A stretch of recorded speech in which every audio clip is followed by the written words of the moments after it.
Good Friday morning, guys. I'm Jerry Miller, and this is Real Talk with Keith Smith. Thank you kindly for joining us. We are live in downtown Charlottesville on the I Love CVille Network, a show presented by Yes Realty Partners, and I want to give a good plug for Fincham and Associates, a brand and a company that you can count on. Fincham and Associates. Woody and his team are honest, reliable, experienced, sophisticated. They do what they say. They know the market inside and out. And they understand, frankly speaking, the business more than anyone I've met when it comes to appraising homes, real estate, land, you name it. He gets it. Judah Wickhauer is our director. If we can go to the studio camera and welcome the pros. Keith Smith is back. Woody Fincham is looking great. Gentlemen, good Friday morning. Good Friday morning. It feels more like a Monday to me, but good Friday morning to everybody.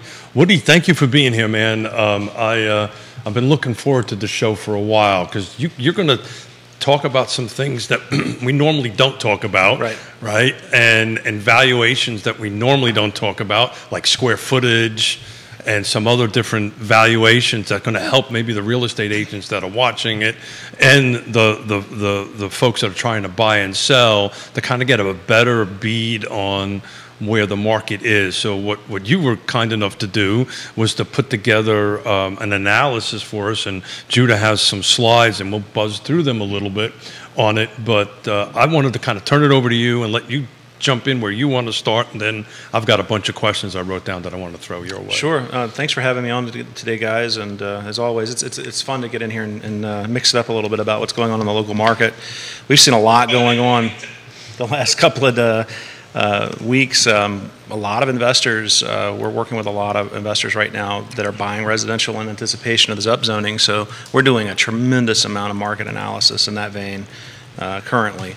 So I'm happy to get in here and share some of this stuff. I think this and some more to come, I think, if everybody gets an appetite for it, we'll be happy to do some more in-depth stuff as well. So Woody and I and Jerry and the I Love Charlottesville Network and Real Talk with Keith Smith are working on trying to produce more of a in-depth analysis that folks can take a look at and frankly kind of beat everybody else to the market with data. So let's talk about medium. You know, everybody wants to go into medium sales price, and I think that's slide number one, Judah. So if you want to start there and kind of talk about, you know, you took a look at what happened as of the 1st of this month of September. Right. So everything that's in this chart, it's a little different than how you normally present it because you normally do quarters. The real fiscal information that most economists use. We actually do a 90-day back all the way for a year. So this starts on September 1st and goes back from there. So it's a little bit different than what we normally present on the show. But the median sales price here, which is slide one, this is basically just what the median price is overall for the car footprint. And that's going to include Louisa, Greene County, Flaviana, Charlottesville, and Nelson. And is that single family only? Single family only, no new construction. You know, this is a good metric to use. A lot of folks use this, but it can be a little deceiving sometimes because you're only looking at sales prices. You're not actually looking at anything where you're actually comparing anything. And one of the metrics that we really like to use is the price per square foot methodology. Love the price per square foot methodology. Yeah. We were talking about that yesterday. Yeah. Why is that so underrated? Well, it gets overused a lot by a lot of agents because when you're dealing with homogeneous property where everything is really relatively similar, like Forest Lakes, price per square foot is actually a really good way to do it. But when you get into markets like, say, Farmington or Glenmore, where a lot of things are really just custom and different, it can be difficult to deal with because you've got things, and it doesn't consider a lot of the individual characteristics within the home. It's just an overall. And on acreage land, too, it can really skew because if you've got 25 acres, price per square foot, right out the window. The only way to do acreage is to actually do what we call is the residual price per square foot, which is pull the land value out of each of the sales. And just do the home. Yeah, and just do the home. But price per square foot is a great metric overall because what it does is it's looking at something that's comparing one unit of one metric to what's going on in the market, and sometimes it can be a telltale. What actually got Keith and I talking about this a couple of months ago, and sitting on the board at Carr, I'm not attacking Carr whatsoever. I think Carr does a great job with their market report, but they use median sales price, and they indicated that Greene was actually regressing green is not regressing. If you go in and do a metric on price per square foot, it's actually increasing, and it's continued to do so. There's been some pauses occasionally in the market in green, but we're not seeing anything that I would call negative in that market whatsoever. You know, for the real estate agents and the buyers and the sellers, just try to buy something there, and that kind of tells you what it is. But you mentioned something about price per square foot, particularly in this market. Yes. And you used an analogy on that, why square footage is more important now than maybe median sales price. It's a specific type of market that you think we're in. So can you talk a little bit about that? Yeah, so it's a better metric just because you're using a comparable unit rather than just an absolute number, which is the sales price. The absolute sales prices can skew greatly because of the variances in price. Median, of course, is a better metric than average or mean, but price per square foot's better because it's going to lump things together the way in a more comparable manner rather than just looking at a median sales price. You're looking at almost trying to drink from a fire hose with the data because it just kind of skews it together. Great. So that's slide number 2, Judah. So these numbers we're looking at, that excludes new construction, right? Yeah, there's no new construction in any of this. Great. So we're single-family detached, no new construction. Right. The car footprint, which is Charlottesville, Albemarle, Fluvanna, Nelson, Greene, and Louisa, if I got it right, on that end of it. So we're looking at a medium square foot price of $230. I love you love your data guys. 0.01. Right? I love that. I noticed that as well. So again, the real estate agents that are watching this and trying to help valuation, because this is a phone call I get all the time, Sure. And I refer folks out to you from other real estate agents. Hey, I'm having a trouble valuating this piece of property. Can you help me? Right. And these are from different brokerages. So tell me why they should. I've actually had a broker tell me that price per square foot should be discounted. Well, it's funny you should say that. And I pushed back, and I mean, I'm not going to say who, but I pushed back to that broker. I was like, how do you discount a metric that can be used to essentially scale across many different types of housing? I've pushed back on you numerous times on that. It's a tool, right? So sometimes it's a hammer that you're trying to put a screw in with, It's not appropriate in every situation, but it can be a relative conversation as well. But you used a specific term about the market that we're in, right? And the way this particular market is moving and the speed that it is moving. Yes. That maybe square footage is a better way to look at it. And from my thinking, because I'm old, and I was thinking old way of looking at this, I kind of discounted square footage, and I always was taking a look at the price. So why is the shift, and is the shift going to go back? We are in a transitioning market right now. That's the term I was trying to. I just got done with a study. I did a desktop analysis for an agent who's trying to price a property out in River Oaks. And we're finishing that up for them today. Willow Oaks? River Oaks. River Oaks, out in Fluvanna. It's the Ryan subdivision across the street from the main gate at Lake Monticello. And I've appraised probably 60, 70% of the houses in there because we work with NVR all the time. And we actually appraised this property when they bought it 3 or 4 years ago. And it's gone up tremendously, double digits gone up. And but I'm starting to see the underpinnings of that market starting to slip away a little bit. We're seeing longer days on market. We're seeing sales that are selling lower than they probably should sell for based on data, which means the market's appetite's changing a bit. And I did a bad job a while ago of explaining why price per square foot matters. More so, I think, when you're doing trending like we're doing on these charts, more so than absolute sales price. Just think about it like this, and this is what threw the green stuff off for the car chart. From I want to take quarter. a deeper dive into that. Yeah, but what happens is just imagine that a bunch of property comes on the marketing and gets absorbed that is all really low price point or it's really high price point. If that's the majority of what happens in the course of 6, 7, 8 months, then it'll skew the market in that direction. Where price per square foot is actually going to, it deals more with the scales and the different levels of quality and condition and things like that as well. So, it's going to put things together in a more understandable manner. So I think it's a better metric to really use. So, sorry, I went all over the place with you there, Keith. No, it was good. Man, brother, you're doing great. El Mariachi, the team over there is watching. Eric Thompson, welcome to the program. Viewers and listeners, you can ask the pros question.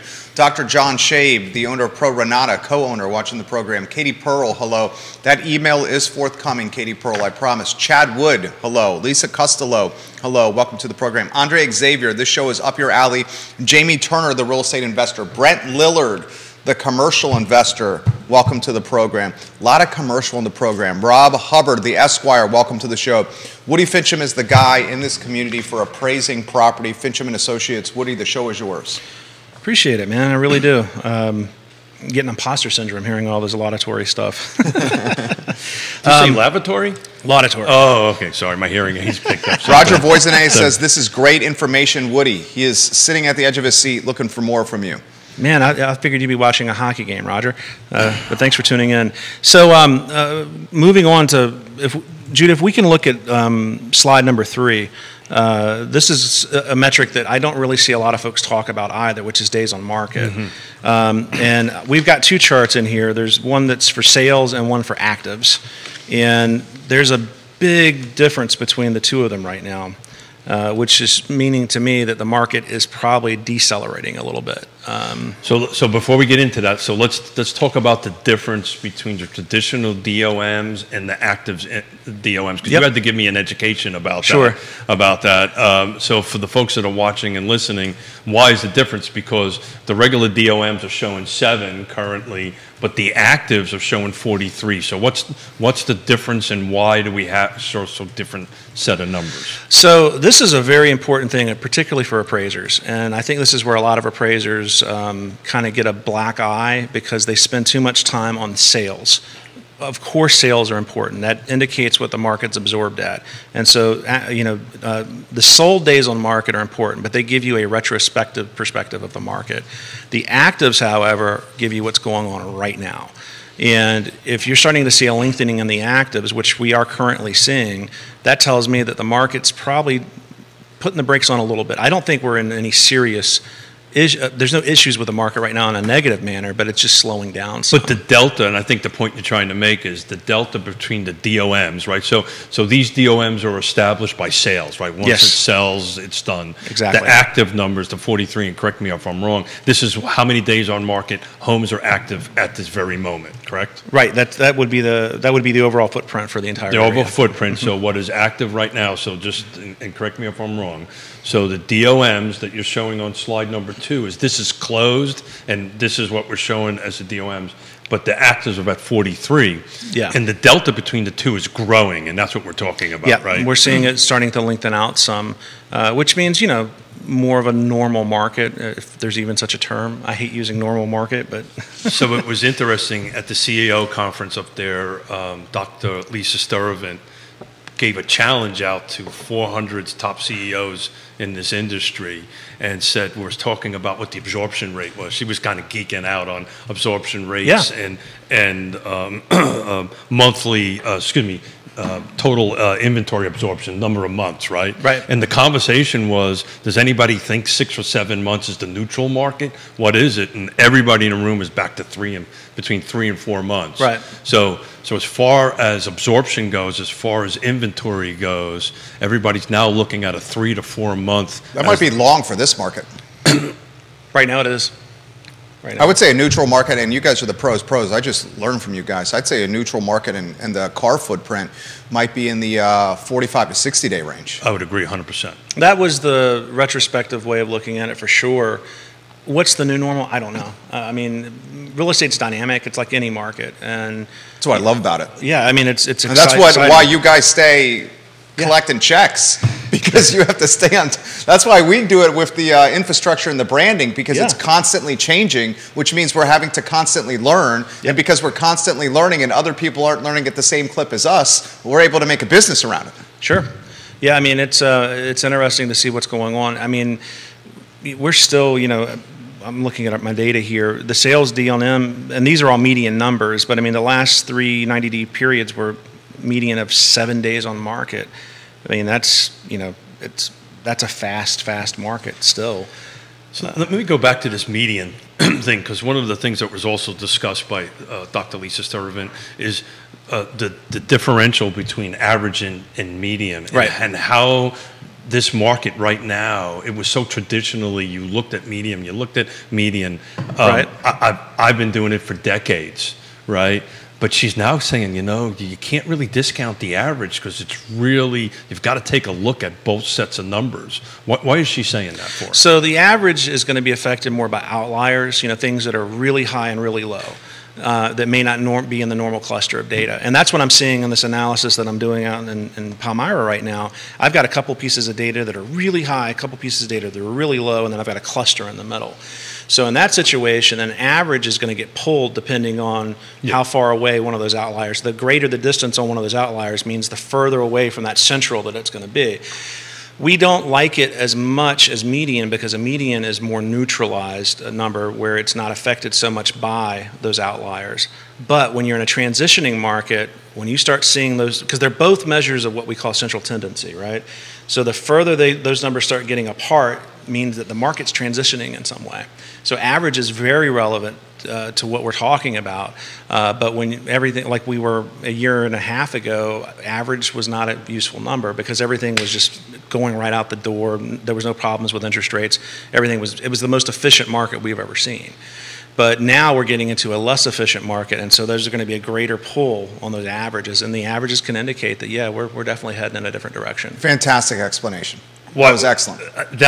This is why today's deep dive is so important, right? Because at the end of the day, unless it's a cash transaction, which, by the way, there's a huge amount of them, but unless it's a cash transaction, you and your industry is involved in this, right? And for us as real estate agents, right, and folks that are trying to help set prices, and I'm just looking at what just changed there was 42 price changes in the last 7 days, which is telling me people are not getting the prices right going into the door, right? And this is where get this knowledge will be helpful. By price changes, he means reductions, folks. Thank you very much. Well, I think the new term is price improvement. Yeah, or price modification. Yeah. That's called branding right there. There you go. The prices are being lowered. This one's a good comment from Scott Thorpe, commercial guy. Does Woody have price per square foot on new construction? I can get those numbers for sure. Because we're putting out a lot of new information that we've never had on the show before, we wanted to kind of give you more of a 20,000 foot view of it rather than get too deep on it. But if we get some positive feedback on this, we'll do some deeper dives on this for sure. So folks out there watching and listening, DM everybody here. We're going to be doing this once a month. We're going to take a day and take a super deep dive into certain specific areas to help folks to kind of track. Nobody else is doing this out there in the marketplace, so we're trying to do this and share this with everybody. So, if we have some of that information, please send it that way. We'll take a look at it. But you've got two other things you look at, which most people don't look at, and I'm pretty sure, at least I know I didn't until we got into a deep dive on this, is your concession percentage. Yes. And then your contribution percentage. Right. So, if you could keep it at my level, which is about third grade, if you could keep it at a third grade level, if you can explain what they are and what's the difference and why do they impact the market value. So the first number with concessions we look at is how many sales are actually transacting with concessions. Are they actually, is it 20% of all the sales, 30% of all? The higher the number, of course, would indicate the more softer the market may be, meaning that you may get a full list price on it, but if you're paying 3% closing cost on the concession side, then your sales price minus that 3% is the actual value of that transaction from a cash basis. So let's explain concessions real quick. So concessions are when the seller basically pays for a buyer's closing costs. You can buy down points. Points is a list of certain things. So if home is listed for $1 and you're doing a 3% commission, my little brain, I can do this pretty simple. It's 3 cents. Right. So whatever 3% of that amount of money or whatever it is. This word concession, Jerry, is going to be so important in the next 12 months. Because all of these lawsuits that are getting settled and about ready to get settled is going to change our world and rock our world here. Do we want to touch on those? We are. We're going to do that on Monday. I got my wrist slapped when I brought that up a couple of months ago. Yeah, well, since there was a settlement in the middle of the CEO conference, we could do that. But that's a Monday show. I want to talk to you about it. And it wasn't a wrist slap by Keith. It was actually a wrist slap by one of the brokers tied to a firm that was in the lawsuit. Yeah, well. And I said, you know what? This is my show. I'm going to talk about whatever I want. Well, so, and then you know what he said? Okay. Okay. But we do need to be careful because there's still pending lawsuits and all that kind of great stuff. But there is one that got settled, so we can talk about that. I'm disappointed. I'm going to be in Milwaukee on Monday. I'd really like to tune in. I'm going to have to listen to it Well, afterwards. I need to go through a bunch of notes from sitting down with a cocktail with CEOs from some of the major companies talking about this. So that's a Monday show. But let's stay on. Yeah, for sure. Let's stay on making. So let's talk about concessions a little more in depth too. And this is very important for any of the agents listening. Repairs that need to be made that the seller are going to make to a property to help it transact are not concessions. So if you knock off 20 grand for a roof and you sell it lower and they're going to replace the roof immediately after purchase, that's not a concession. I know sometimes when we call agents and ask them about the concession information, they'll say, oh yeah, there was, they gave them a $6,500 allowance for flooring or something like that. That's not a concession. That's a condition issue that we would, as an appraiser, we would look at it in a different manner than a concession. Appraisers look at condition, right? When you walk through a house, absolutely, right? So let's get this out. We got location, price, features, right? Condition is what we're talking about. Sure. Timing and who's on the other side matters. Yeah. So when a lot of people don't realize that when you walk through a property and the condition is not up to speed, that has a value impact, right? It absolutely does. Now that's been minimized the last several years because there's no one. Everybody's trying to get a house, so they're willing to overlook blemishes and things like that, and they go, you know what? We like the school district. We like this. We like that. We're just going to get it. But it impacts valuation, though. That's the point I'm trying to make. Well, less so in the last couple of years, more so as the market's evolving forward now, because as the market does start to soften some, condition's going to play a big deal. Because you're saying less so in the last few years because the negotiated price, the agreed upon price, is going to trump the condition. Yeah. That's what you're saying. Yeah, I mean, people are overlooking condition, whereas in a stable market or more stable market, they would not. They're really, there's more competition, so they can go, you know what, we don't like this one because the paint's all wrong. We're going to have to spend 10 grand painting it after we buy it. But this one over here is just like it, and it's got brand new paint in it. So we're going to go over here instead. So Yoon and Steravent were sharing data numbers to support that. Mm-hmm. Prior to, people didn't really care about the condition. Right now, because of the interest rates and the sales price, the homes have to be in prime condition. Yes. And I think the point you're talking about, though, if you go ahead and spend $5,000 to paint the house up, you're not necessarily going to get $5,000 out on the back end in valuation. No, but it may add a whole lot of marketability and curb appeal to the property. There you go. That there's not really a value so much there, but yeah, the ROI or the return on investment of that particular maintenance item is not necessarily going to equate into that much value. According to NAR, National Associated Realtors, people make decisions within 5 to 7 seconds. So when they walk in, and it starts from when they get out of the vehicle and look at that house, that 5 to 7 seconds kicks in. And one who's walked people up properties, you can see. You can just watch the whole body language just go whoop. Well, that's psychology of the transaction that I'm learning today. That's great. Yeah. It's worth getting out of bed. Eric Thompson says this, and Eric Thompson, the best place to put these comments is not necessarily DM to me, but it's in the comment section on any of the Facebook pages you're watching the show on. I get those aggregated with our software. He says, Woody, a data-driven show is perfect. I would love this. Make it regular. And he asks, can we share the PowerPoint and the source of your data? So he'd love to see the PowerPoint. I think you're going to archive that where? On Real Talk with Keith Smith. Excuse me. So if you take a look at my Facebook post or Real Talk Facebook, they're actually, I buried them in the post, and the data source is CAR, right? You're using CAR as a data source, and the genius is Woody, who's putting them all together, which is really easy for me. I don't have to do it anymore. Right. Woody's the pro's pro. I mean, he's the guy. Well, I'm smart enough to get hooked up with somebody who really knows what they're doing. We did a deeper dive on all the data that we have here today. Like I said, we're just doing a 20,000 foot view of it right now.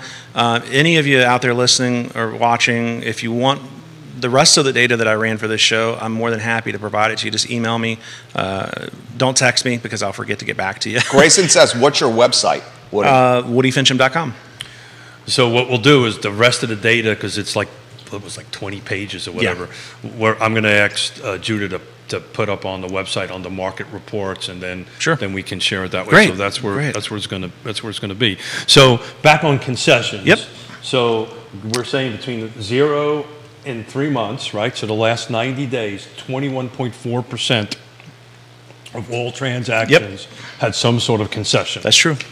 So interesting. You compare that back to what, 40 months ago, that was 70%. So we went from 70% roughly 4 years ago to 21%. Why is that? Well, I'm sorry, Keith, I was trying to find that sheet. No worries. Repeat that real quick for me. Will do. So between month 37 and 39, so you're working everything backwards, right? From today back 48 months. So the initial start of this chart is showing 70% of concessions.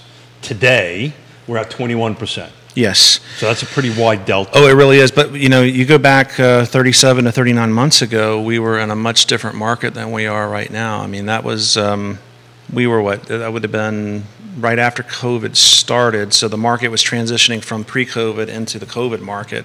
So, concessions would have been a more popular thing back then because buyers were expecting that. And, VA's a very steadfast type of financing too, and there's always concessions on VA because there's certain things the veterans can't pay for that they require to come out of the transaction amount. So, another thing for Monday's show, the Dr. Sturvant was talking about a W market, which we're going to kind of take a little deeper dive into it. Whereas after COVID, we were talking about a V, and it pretty much happened. So we're going to kind of describe a little bit about what the W market that she. Oh, you mean like a sawtooth movement with seasonality? Right. Yeah, and it's going to flatten out on it. So we're out here.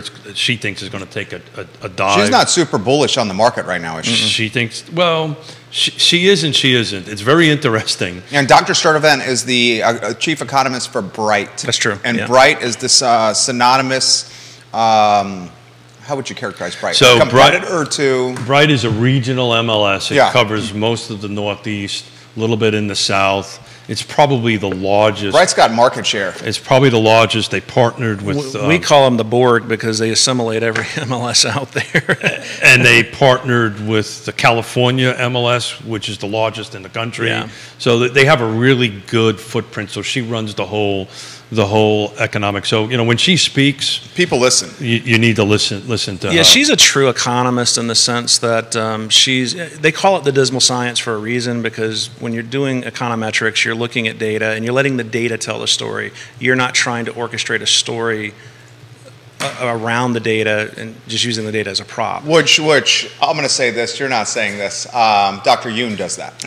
No, I'm not saying that. I'm saying that. He looks at things through a rose-colored lens because he's the chief economist for the National Association of Realtors, and he is working for Realtors. And I had cocktails with both of them last week. Look, his job is very political. Yes. I mean, you and I watch on CNBC all the time. Yeah. I mean, that guy's the guy when it comes to real estate. And look, what did you call it? The dismal science? The dismal science, the dismal science of it. But I've actually wrote it down, a quote from, and yes, I can write people. You can read that? Yes, I even. She said, tell stories with data. Yeah. So let data tell stories. And that was my premise for today, to kind of tell a story a little bit about it. But back on the contribution, right? So these are like 2% numbers, 1% numbers. So that's slide number 6, Judah. Explain that to me one more time, right? What exactly is the impact on the market and contributions from it? Is it not something we as real estate agents should be looking at, or what should we do? I think in a more competitive market where there's ample inventory, and again, getting back to that quote unquote normal situation, you're going to see the amount of concessions are usually going to be a bit higher. and there'll be more of them. So the percentage that we're looking at on slide 6, this is basically just saying this is how much of the transaction amount they're paying in concessions.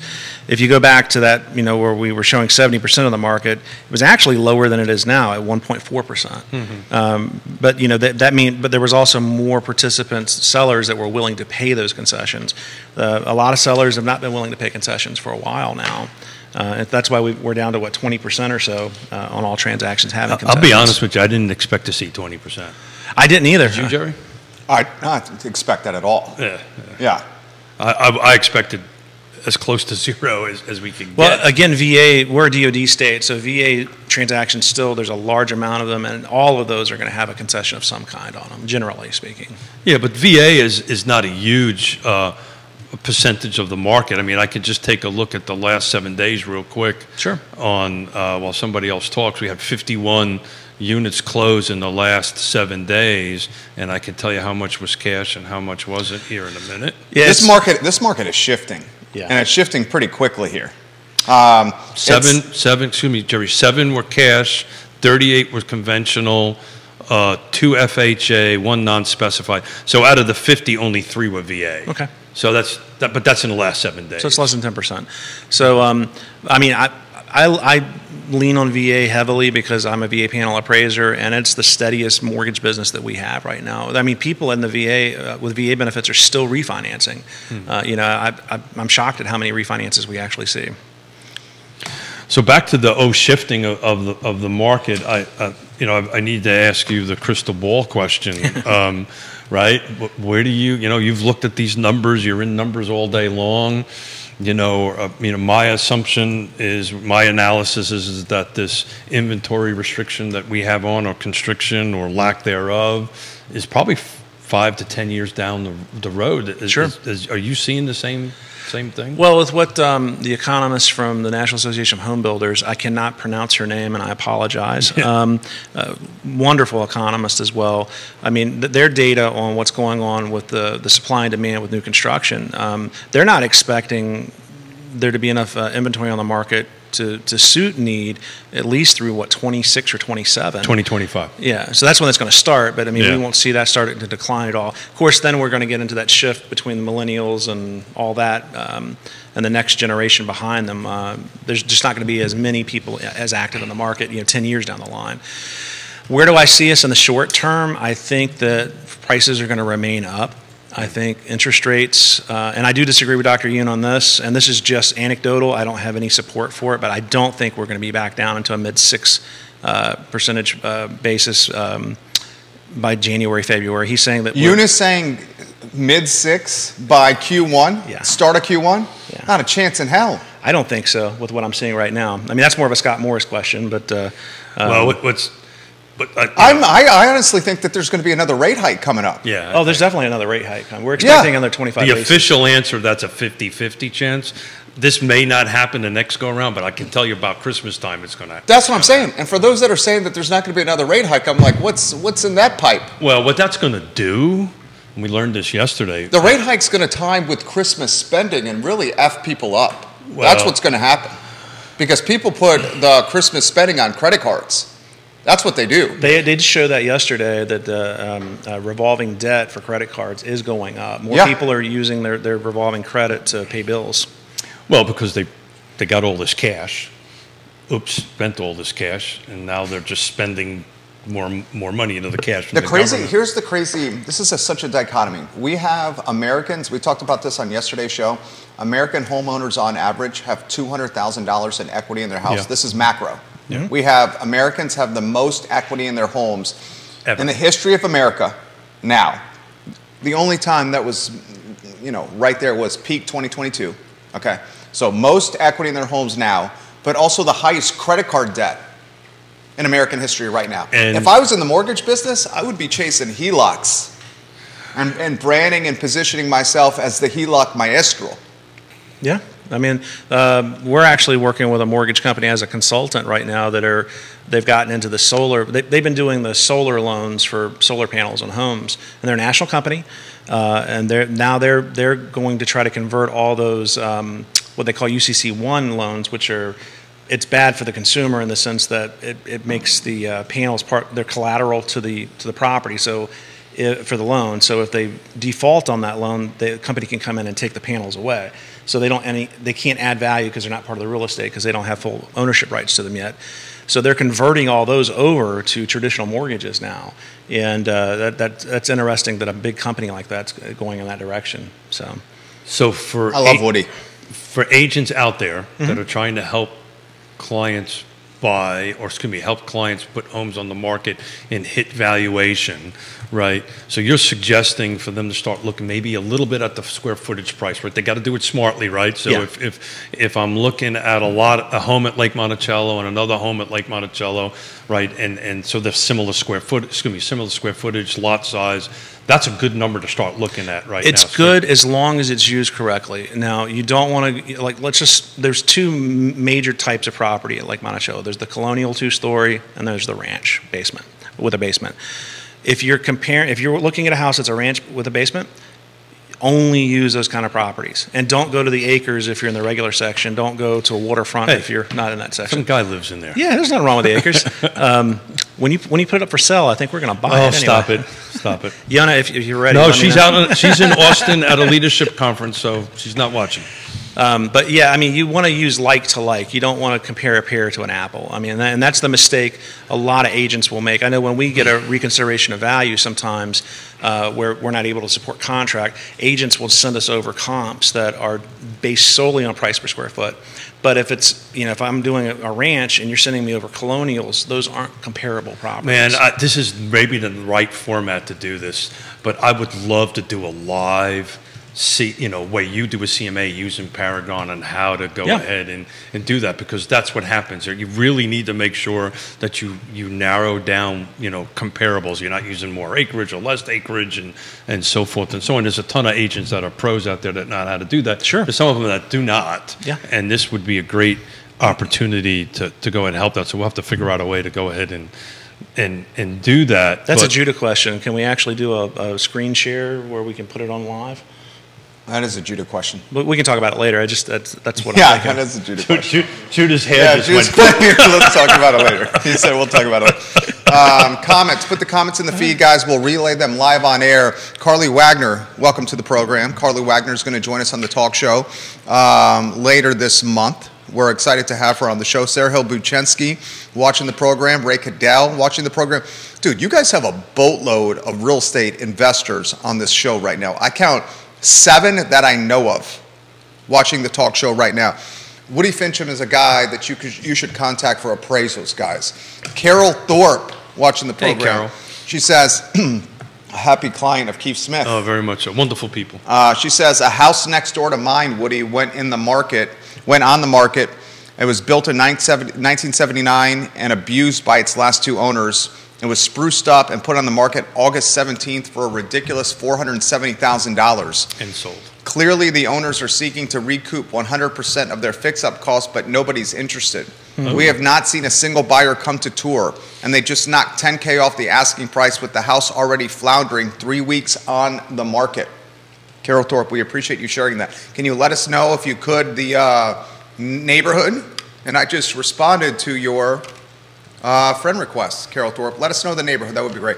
I'm starting to see, and you guys have talked about this, not only the price modifications, homes are starting to stay stickier. Yeah. Well, that's the point. This is the important part about the DOMs. And I got admonished years ago by other brokers that I rely a lot on DOMs. It's easy for me to understand. It's easy for me to look at.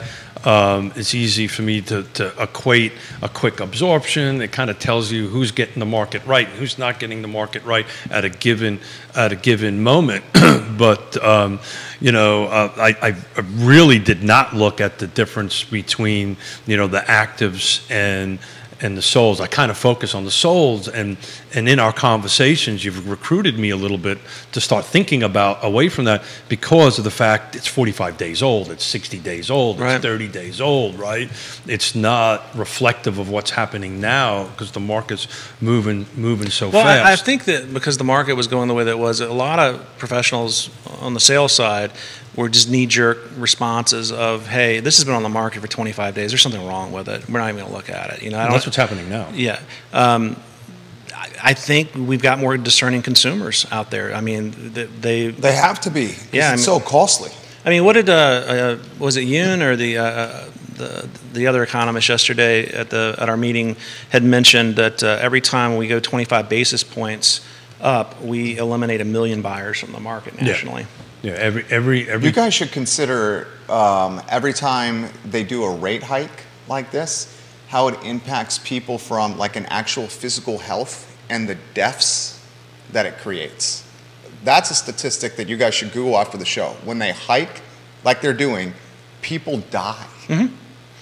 The first job I ever had as an adult was working at a funeral home. And anytime there's economic stress or there's seasonal stress, like high temperatures or really low temperatures, it's amazing the amount of calls we would get at the funeral home base. I'm sorry to be morbid, but I mean, that's a reality. I mean, stress does induce people passing away. Yeah, that's and the data's online there. Not to get morbid either, but so comments are coming in fast and furious. This is a great one. You've touched on this briefly. Jonathan Galasso says, "How does Woody do his job when it's a neighborhood of very custom and different homes?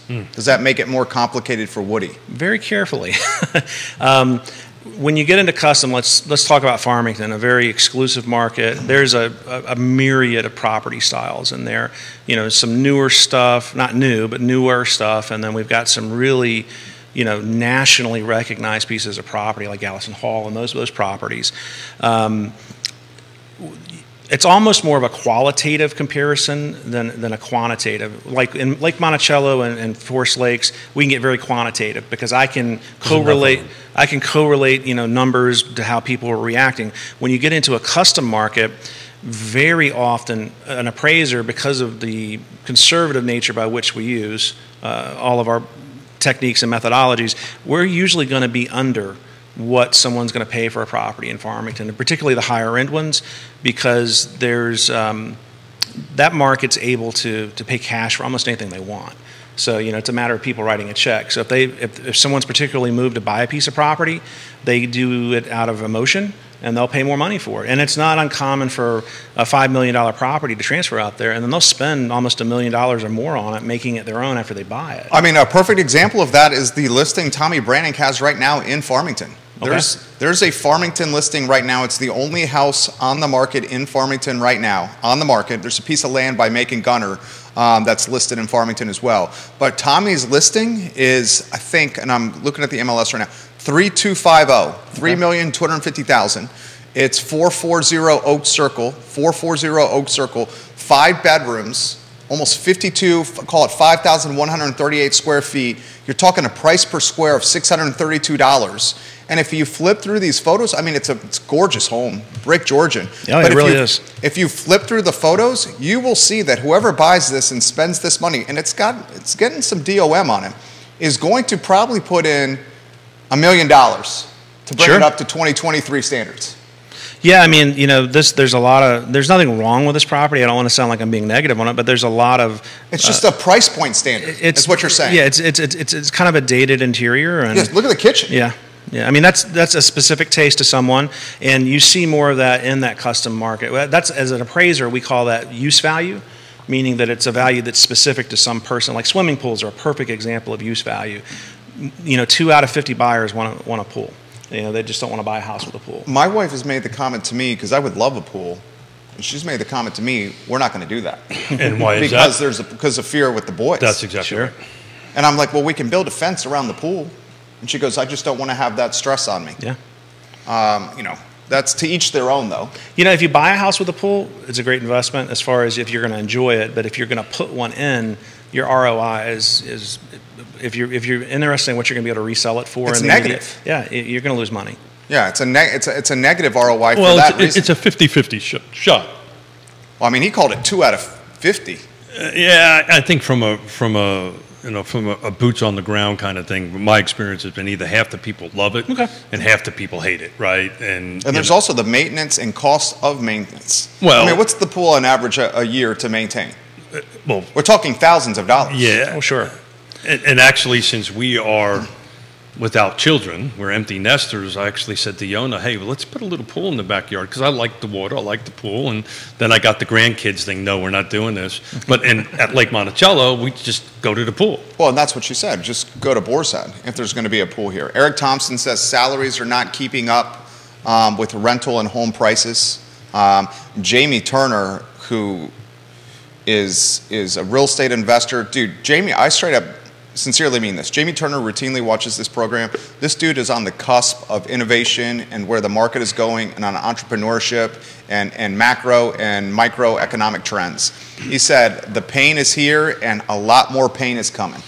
And he also said in regards to that house, the wood paneling, 1970s cabinets and at that price point, which is, you know, kind of what we were saying with that listing. And I'm not throwing shade on the listing. Please, no one say that. But when you're dropping $3 million plus, and you're going to have to put another mill into it, maybe that's why there's a little DOM on this particular house here. So add something to Farmington, because when you guys were talking, I looked it up. The last 12 months back, there was 5 sales. You want to guess how many of them were cash?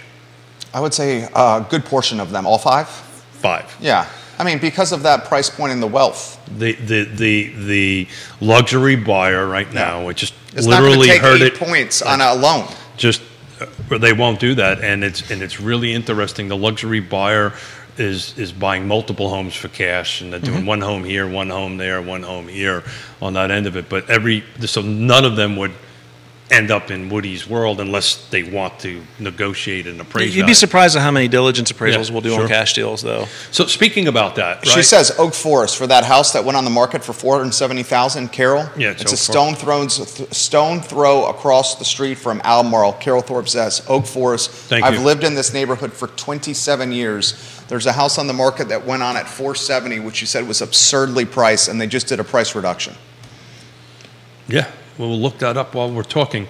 But, yeah, so I was going to give a little shout out to Woody here because I've referred you a bunch of times from these real estate agents that are calling me. So thank you for that, by the way.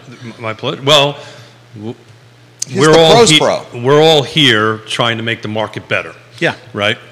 So talk a little bit about that because there was a couple of agents that, you know, couldn't help navigate their client in value, right? Their seller had a different value in their head than maybe what they came up with. And so I suggested that they reach out to you. So talk a little bit about that. If an agent wants to use you to help evaluate the home, how does that process work for you? So that's actually been a big pickup in business for us over the last couple of years where agents will get a difficult seller. And, you know, the seller's got an idea where the value should be or the sales price should be, rather.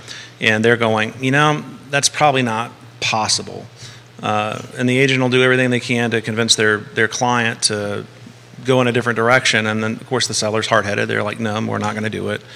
And so we'll get a phone call on that situation often. And, you know, we go out and we'll run the numbers. And more often than not, we end up supporting where the agent's position was in the very beginning because, you know, they're professionals. They know what they're doing. But for whatever reason, a lot of consumers are like, you know what, you're a salesperson.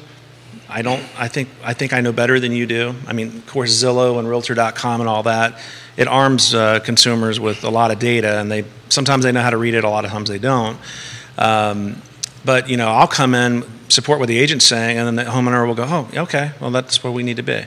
I mean, I just look at the Realtor.com and the Zillow data as a starting point. It's a starting point for a conversation that should be transitioned then into a conversation with an expert like Woody. You know, it's like a barometer. It's a metric to consider. This dude actually has the boots on the street. So the next powerhouse in this business is CoStar. Yep.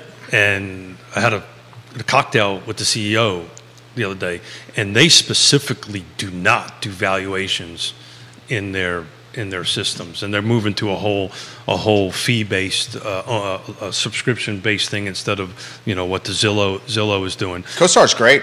So they're gonna. I mean, what's the chuckle? They're great, but they're a monopoly, and they need to be busted up. I mean, I'm sorry, CoStar. Definitely a monopoly. You know, them and LoopNet, when they acquired LoopNet a few years ago, they hold the entire corner of the commercial, because they're essentially a commercial MLS for those who don't know what CoStar is. Right. But now they're moving into, because they own Homes.com. and used to be HomeSnap, and now it's homes.com. I pay that fee though. For that content. It's a couple of. They haven't set the number. They announced it the other day that they're going to spend like $1 billion. I meant the LoopNet on the thing. Yeah, LoopNet is interesting. So look, I just looked. Steven Peters giving this dude props. Normally 3 weeks would not be termed as floundering. Property pimples have no effect in a heated market, but do affect a market that is more normal or a buyer's market. Who's Steven Peters? Steven Peters is one of my clients and dear friend. He's given. I love property pimples. That's awesome. Property pimples. He's one of your clients too. You're getting some props as well from Bevan, Seta, Bozavert. Yeah, Bevan. Enjoying all the real estate nuggets today. Show's fantastic. Good to see you yesterday, Bevan. Nicholas Erpy dropping dimes over here. We love you, CMO Nicholas Erpy, watching. You have, gentlemen, I'm going to get out of your way. You have a boatload of real estate investors watching the program right now. Woody Fincham is bringing the real estate investors to the program at a clip that I don't think I have seen in maybe ever here. Keep going, Woody. It must be the mustache that keeps Scott, you know. It brings everybody in. Where were we? I'm sorry. This is a great comment from Woody. You just got excited about my mustache. People love Woody. This is a great comment from Eric. You guys need to do a show that teaches the general public how to extract, build, and read the data. That would be very, very beneficial. So thank you for doing that. So this is like a master class. So this is day one of that, right? So Woody and I are working on trying to build this. This is going to be once a month show. It's typically going to be the Monday after the end of the month, but we had a little holiday last Monday, so Woody is going to put the data together. We're going to work over the weekend and then release where we are at that month, and then start taking into these master class. But everybody's talking. I'm looking at Oak Forest, and I'm trying to test your square footage theory on that. So if somebody can talk for a second, I got a couple of numbers. I got another address that people are looking for a case study on. JT, thank you for sending this our way. Here's an address for you, Woody. 624 Woods Lane. 8 is the road name. So 624 is the number.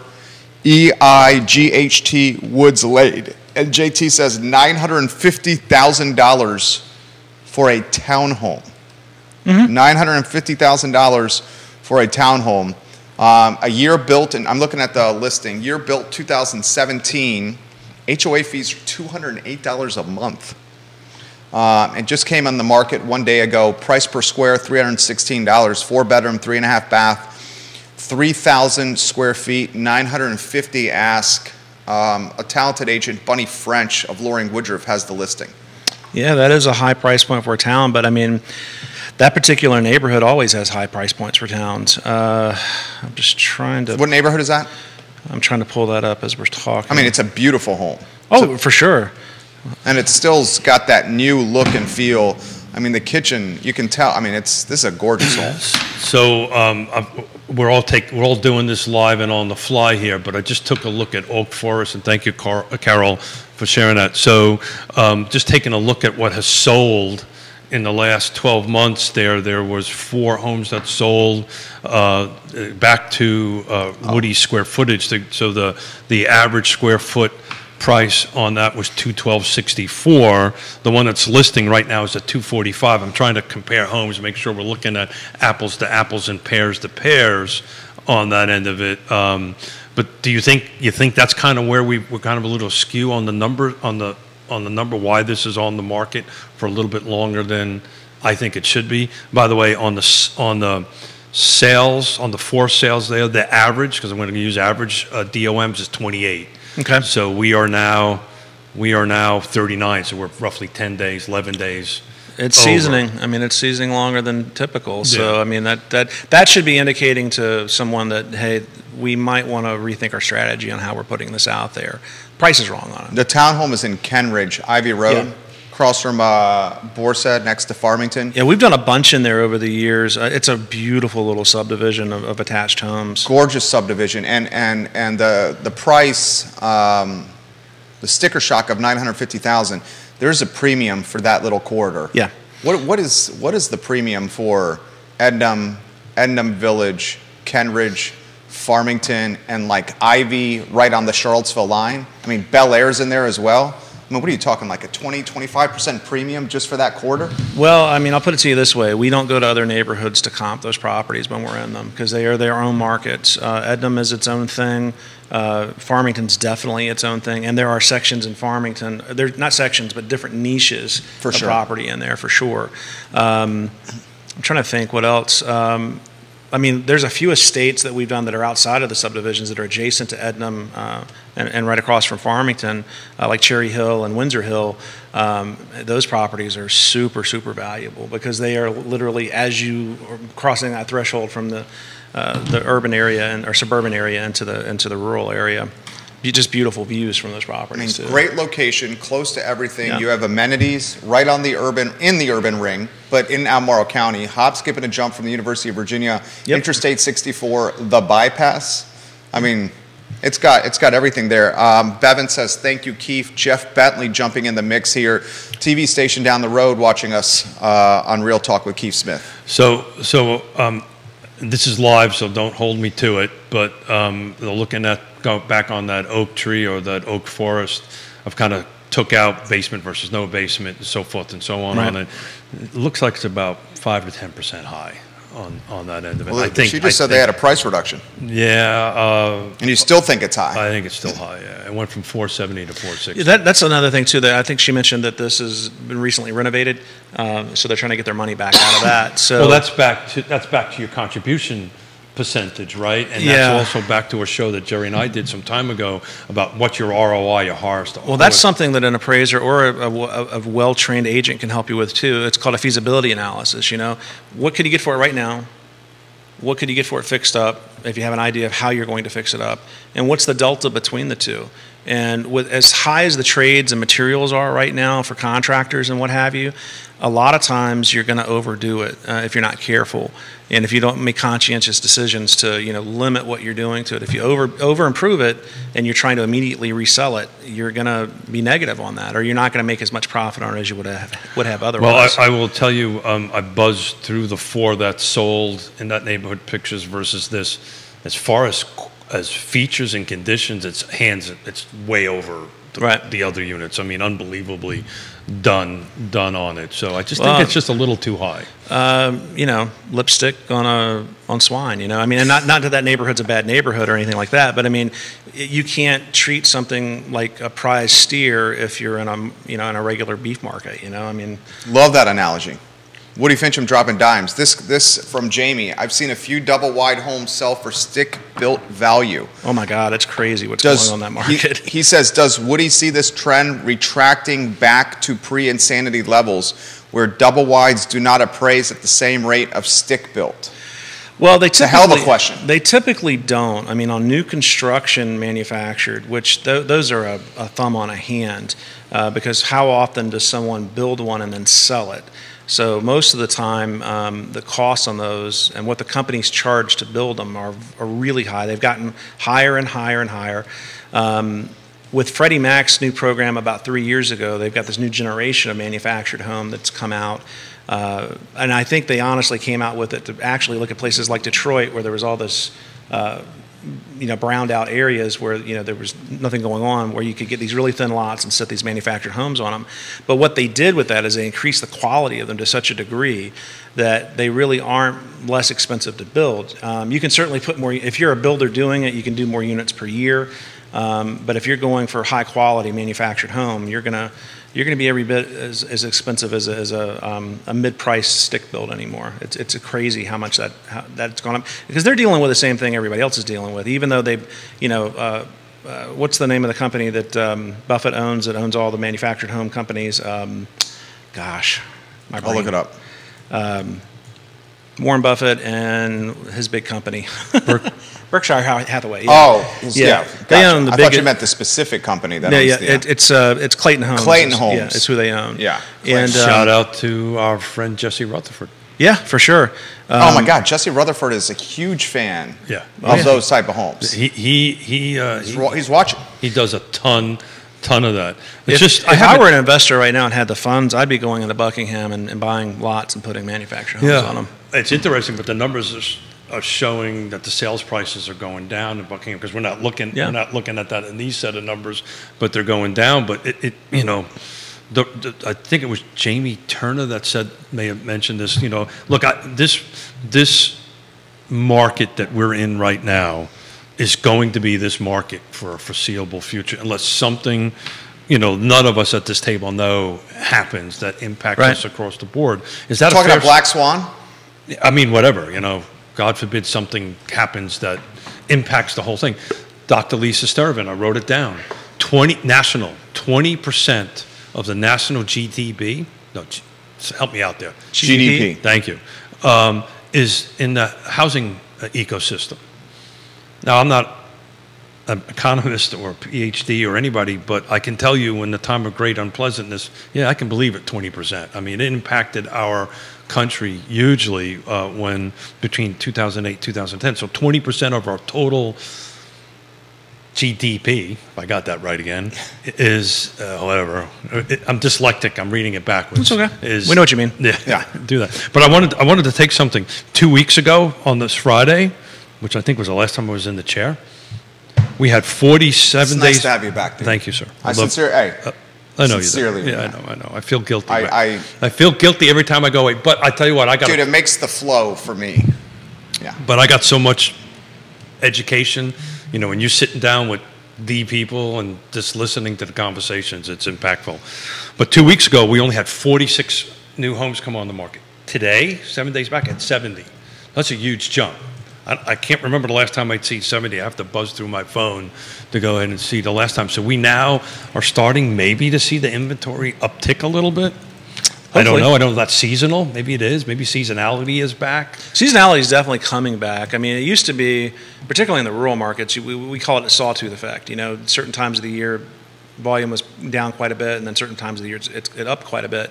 But, you know, lately it's just been up all the time. So we definitely can use some more inventory for sure.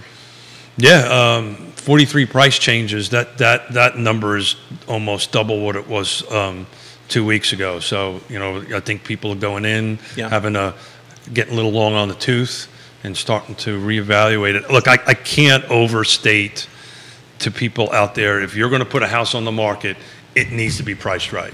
Yeah, there's this thing called stigma that happens to a property that's on the property too long. If it's on the market abnormally long because it's overpriced, people assume that there's something wrong with it. A friend of the program, Andrew Hardy, watching the program, of Frank Hardy. Not only is he a phenomenal squash player and a great human being, I enjoy when he watches the show. Andrew, big ups to you, dog. Jason Howard, I'm going to get to your comments in a matter of moments. I think that just got a chuckle out of my friend, Andrew, right there. This is something that I saw on Twitter yesterday, per Black Knight. Are you ready for this? Yeah. It would take some combination of up to a 28% decline in home prices, a more than 4% reduction in 30-year mortgage rates, or up to a 60% growth in median household incomes to bring affordability back to its 25-year average. The average American buyer faces one of the most unaffordable housing markets in the history of the country, where first-time home buyers would need to earn as much as $90 grand in 2022 just to consider a starter home. Yep. Wait till you see what happens when we get 8,000 incremental people moving to the area tied to the $11 billion Amazon investment in Louisa, data science, Paul Manning, and student enrollment expanding. This is the first time I've said this on the air, but I just use this term with the Fluvanna leadership. I'm in the program over there that they do to bring folks interested in helping out with the county and volunteering for the boards along. It's a great program. It really is. There's been some great people go through it, and but you know we're doing group projects in there, and my suggestion for a group project was to look at bringing more rooftops to Fluvanna because of the housing crisis. We have a housing crisis that's getting ready to happen. Oh, I think we're in the crisis. I agree with that wholeheartedly. I don't think you got the political capital to make that happen. happen. No, it's not going to happen, but we need to be looking at it. And I think the person leading that charge is friend of the program and one of his intimate friends, Chris Fairchild. Chris is a great guy. Chris is a great guy. Yeah, but he's been straightforward with his platform from day one. So it's national. Literally, that's what I talked about for 3 days. I was on heading up panels about housing affordability and so forth and so on for 3 days. 3 days on that. And the consensus of it at the end of the day, the delta between the haves and the have-nots is just going to get wider and wider and wider without some sort of uptick in product. I mean, it's a simple supply and demand situation. The demand is growing, and they were quoting all kinds of numbers about the millennials and the Gen Zs and all these folks coming in there, but these buyers are coming in. And I've said this on the show before, and I got myself into trouble for it, and I guess I'll do it again. You're going to start seeing, and they approved these numbers yesterday, you're going to start seeing some generational conflict. Oh, sure. Right, between me and the millennial and the Gen Z. And what do you mean by that? Because we've got the cash, right? We got the cash. I sell my house, I cash out on it. Hasn't that already been happening? It's been happening, but it's upticking in such a way that I don't think it's ever been seen before. And it hasn't in my tenure. That cash is so prevalent in this market. It's at certain price points. But look, here's the reality of it is, you cannot build a starter home, period. End of story. You can't get it developed. You know, part of the regional housing partnership, the elected officials' heads blew up when I talked to Keith Lancaster of Southern Development. I said, Keith Lancaster, tell me how much does it cost to do a townhome lot in Albemarle County? $70,000. That's the cost, by the way. That's not any profit. That's not any. That's just the cost. Then I turn to Stanley Martin Homes, one of our great sponsors, and say, tell me how much is it going to cost to build a 1,500 square foot, 3-bedroom, 2-bath townhome, kind of entry-level townhome. You put the two numbers together, that number's minimum $350,000, $375,000. 80% AMI in our market can't afford over $200,000. So what the hell's going to happen between the 150 and the 175 delta? Well, the American dream of owning a home is becoming a privilege. It's not something that is going to be attainable for those later generations. Now, as home ownership's a luxury. As the Gen it's not even home ownership. It's just boomers, getting an apartment nowadays. As we get out of the market, it's going to happen. Because, I mean, a lot of people that are in their retirement incomes now are not going to move. I mean, they talked about this yesterday. A lot of folks say, well, we're going to retire and go to Florida. Nobody's doing that now. I mean, they're looking at it going, you know what? I've got a 3.5% mortgage. I'm staying right here. But I think the when, right? We got crystal balls. Nobody knows when the when's going to be. But historically, if you take a look at turns of markets like we have now here, eventually, Fed's going to lower prime, right? Or lower their interest rate, which is ultimately going to impact the 30-year mortgage. And there's going to be some sort of delta where we are now and where that number is, and it's 5. Nobody really knows. Let's call it Zillow 5. did a survey. We talked about this on the show earlier in the week. Zillow said they surveyed a boatload of people that rates have to drop between somewhere 5 and 5.5% for those of us that secured the 2, 3, or 4% rates to even consider listing our homes. But what they don't take into consideration. I mean, you're talking 2.5 point. What's it at now? 7.3, 7.4? Yeah. Like and talking a 2-point drop there. And I think they got an extra point baked in there that shouldn't be in there, but that's a whole different. Well, if you looked at the difference now between the Treasury bond and the rate, it's higher than it's 3%. It's traditionally always been 2%. Yeah. There's a lot of comments here, and we're at 11:30. I want to see if we can get to as many of these as possible because the viewers have been waiting patiently. I'm getting texts, DMs, emails, and comments on the streams here. This is a good one from Scott Thorpe.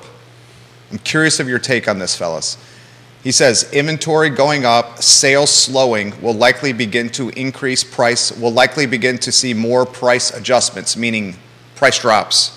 And he says, you will likely see equity shrink around these parts. And he also says, credit card debt does not go down slowly, but home equity can go down quickly. So you're not going to see that. You'll see price deceleration. You're not going to see price depreciation. Do you agree with that? Well, let's look at the city with the upzoning thing coming up. I mean, a lot of my clients right now are investors banking on this upzoning stuff happening. that's not going to make any more houses come on the market. It's less houses coming on the market because you've got people, some of these properties don't even list. They just transfer from one investor to the other. And that's inventory that never makes it to the market. And as that becomes more lucrative, more investors are getting involved with it. I mean, there's a few, like 5 or 6, 7 investors here locally that own a tremendous amount. And I'm on the record for this. I did, if and when this gets voted on and whatever version it takes, because I'm sure it's going to be regurgitated a couple of times before it happens, it's just not going to have this huge impact on number of units. But I'm taking a look at what has changed, these 43 price reductions that has happened in the last 7 days. It supports my argument that it's a deceleration. People went into the market thinking that it was higher than what it is. It's not double digits, it's not high double digits. I think when we have a show at the end of the year, we're probably taking a look at an average of somewhere in 6 to 8%, as I think we'll probably shake out at appreciation versus this year versus next year. But I don't see the numbers going backwards. Certain markets might, certain little pocket markets might go down on it, but I think globally it's a deceleration. It's not a depreciation. Well, there's a big part of the market too that are entry level that can't buy, and if the market does decelerate some, that might bring them into the look because 6.5%, 7.5% for someone getting into the market for the very first time, they got to have a home. So that's hopefully something. 80% of the people that are selling right now because they have to sell. Jerry, it's 11:30. Are you free Monday? You want to join? Because it was just Jerry and I. You want to pick this up on Monday? Unfortunately, I'm going to be in both Milwaukee and Texas next week because I'm teaching. So I won't be here all next week. Gwendolyn says 73% of millennials 25 to 40 years old are one paycheck away from homelessness. Yeah. She also says home renovation spending is expected to decrease from $486 billion to $457 billion in 2024. The main driving factors of this decrease include high and rising interest rates, lowering housing price appreciation, and a decrease in home sales. Jason Howard, very quickly, Keith, if you can answer this question. We talked about the drought restrictions in Greene County. They've got a mandatory, literally, the government is telling people in Greene how they can use their water right now. And he says, as a former developer, would Keith be able to offer some perspective on what level of drought someone on a well would worry about not getting water? Are they better or worse off than someone on county water? Well water versus county. That's a longer question, the answer we have here. But it's been my experience, droughts impact wells way more than actual, because look, a municipality, if there's a low flow into it, they can always build storage, right? It's a matter of money. Right, so Greene County, the biggest issue going on over there was, I think they've screwed up. They probably should have did an involuntary before a voluntary. The whole area is in a drought. Albemarle County is the same way. Flavanna County is the same way on it. The issue with Greene County is very laser specific because they finally, after years of lawsuits, sued RSA and owned their system. There's a approved dam.